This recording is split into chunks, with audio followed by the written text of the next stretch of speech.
The morning sun poured through the wide glass windows of Crescent Towers, a building so tall it seemed to scrape the sky, yet inside it lived a woman who hadn't stood up in 2 years. Her world had shrunk to the width of a wheelchair and the silence of her penthouse.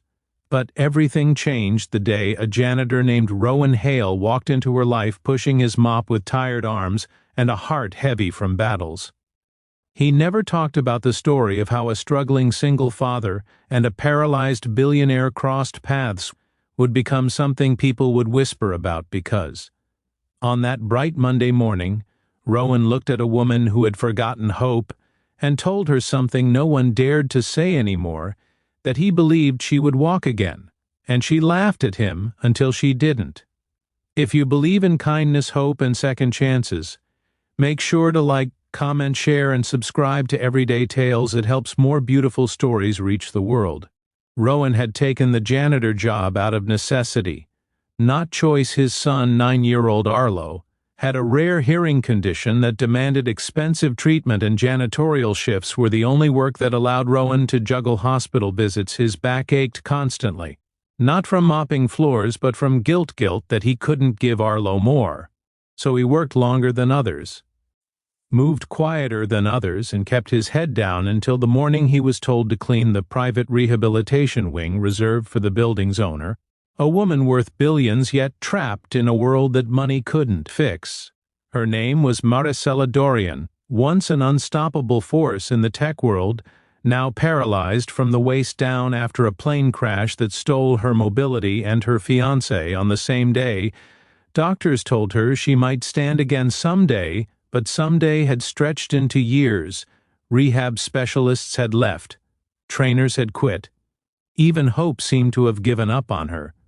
The world admired her strength from afar, praising her resilience, but they didn't see the way her hands trembled each morning when she reached for her wheelchair brakes, or how she swallowed tears when she looked at the treadmill she kept in the corner like a taunting ghost. Rowan wasn't supposed to talk to her. Janitors weren't expected to be seen. But that morning Maricela dropped a notebook full of sketches, blueprints of inventions she never finished. They scattered like broken pieces of a past life, and Rowan bent down to help gather them. The sunlight hit her face at an angle that revealed something rawer mixed with exhaustion, brilliance buried under pain, and that was when the words escaped him, unfiltered, almost foolish. He told her that he believed she would walk again. She laughed, not cruelly, but hopelessly, a sound sharper than any insult. She asked him what made him think he knew anything about her condition. He didn't.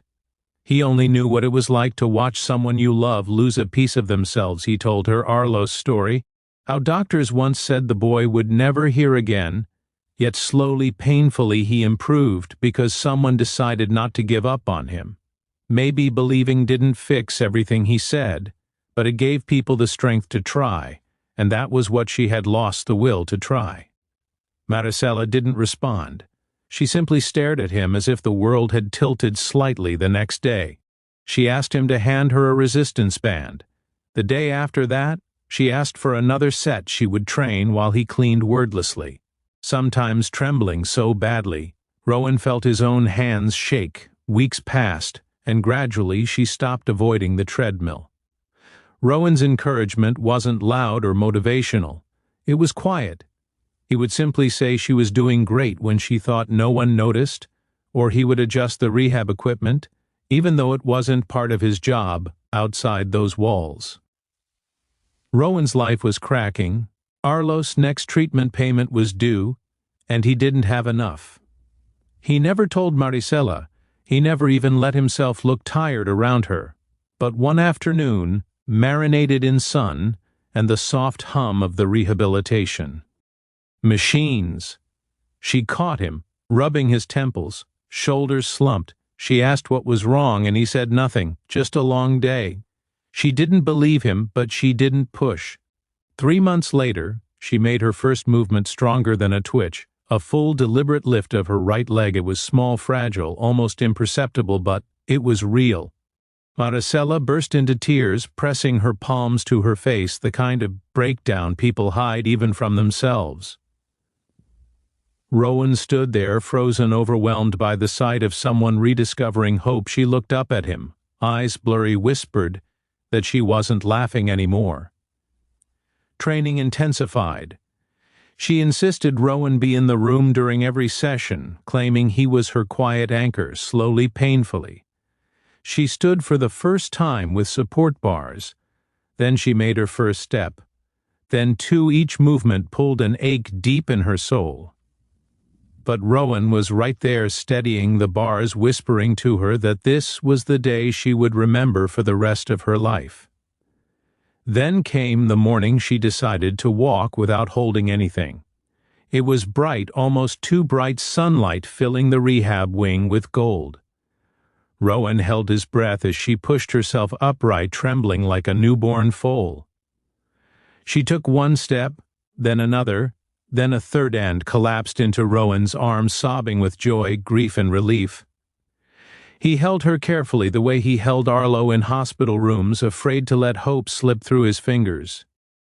That same week, Maricela quietly paid off Arlo's medical treatments, not as charity, but as a promise. She left Rowan a note saying that people who give others their strength deserve someone to do the same for them.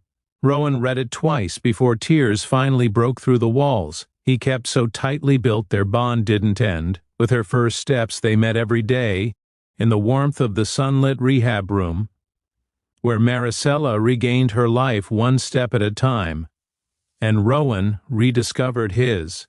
If this story touched your heart even a little, please like, comment, share, and subscribe. Your support for Everyday Tales helps us continue bringing meaningful stories to your screen. Special request comment: hope wins if you believe miracles begin with small steps in the end. Maricela not only learned to walk again, but chose to walk beside Rowan and Arlo, proving that sometimes the most powerful transformations happen not in operating rooms or therapy sessions, but in quiet moments of belief shared between two broken souls who refuse to give up on each other.